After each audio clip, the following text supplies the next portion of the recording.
Hey everybody, Dr. Dan here. Welcome back. So, sorry I'm casual today, but I'm actually watching the Masters, so to be honest with you. But anyway, I wanted to give you an update on what we're doing next week because it's the chapter on the Middle East.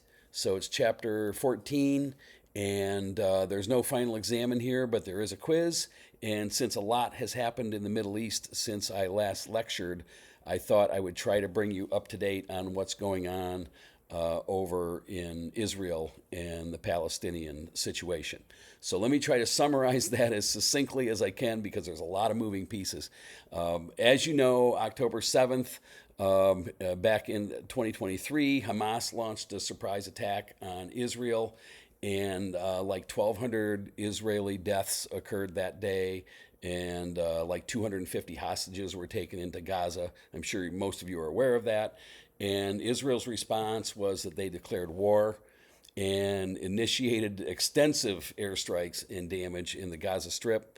And the offensive really aimed to dismantle Hamas and secure the release of the hostages, which didn't really work. And by early 2025, Israel controlled about 50% of Gaza and established a buffer zone that basically they destroyed everything, all the homes and infrastructure in the Gaza Strip.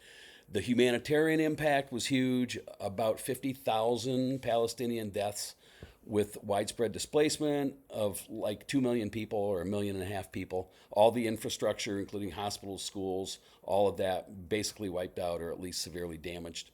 And there were multiple attempts at ceasefires, ongoing tensions. There was a ceasefire brokered, I think, in January of 2025, and some hostages were released. But hostilities resumed like in March or April, which kind of brings us up to where we're at right now. International reactions have been mixed. Global leaders have kind of gotten together and expressed humanitarian concerns. And there's been all kinds of allegations of war crimes against Netanyahu, but nothing's really happened so far. And it's ongoing, as you know, from the news. So that's kind of the best summary I can give you of that situation. It kind of brings you up to date of what happened. And when you look at the quiz this week, which I'm going to get into right now, there's some hints about the history of the conflict. But first, let me just go through the quiz questions and then I'll call that one out. So if you're studying for the quiz, you want to know what pan-Arabism is. So it's this idea that there's unity between Arab nations. And don't assume that there is pan-Arabism going on because a lot of times it's not national conflicts, it's conflicts between the Sunnis and the Shiites. So sometimes there's Arab disputes between those two sects of the religion. The other thing you want to look at is there's an Osama bin Laden interview in your text.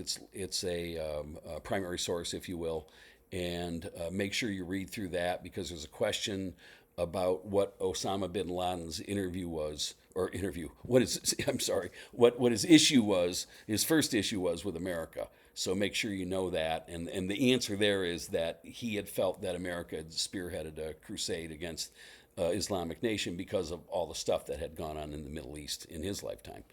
The next one is really kind of tied into the Israel conflict that's going on right now. This question's pretty old, though, but it's the basic question. So what's the major problem that serves as a basis for Palestinian anger?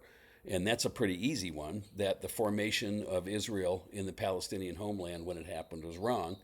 And if you remember from your reading, or hopefully you'll read this, there was something called the Balfour Declaration in 1947, which is a British initiative which really formed Israel.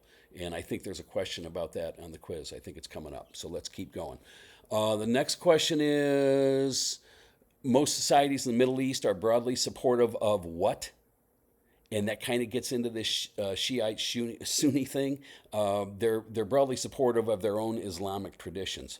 So again, as we talk about pan-Arabism and this sort of nationalism in the Middle East, it's not really nationalism isn't as strong as Islamic traditions within religious sects. So, and that's SECTS. So that's one thing you want to look for in the quiz. And then lastly, the last question, and again ties into the conflict going on right now, is the question is the right of the Jewish people to have a homeland in Palestine was originally recognized in the Balfour Declaration by, and the British government is the answer to that question. And you'll read all about the Balfour Declaration in the chapter 14. So that gives you a summary of what's going on in Israel today, brings you up to date. It also goes through the quiz, so you know what you're going to be doing on the quiz. And that's it for now. If you have any questions, reach out to me. I'm happy to help you out. Have a great day. Bye bye.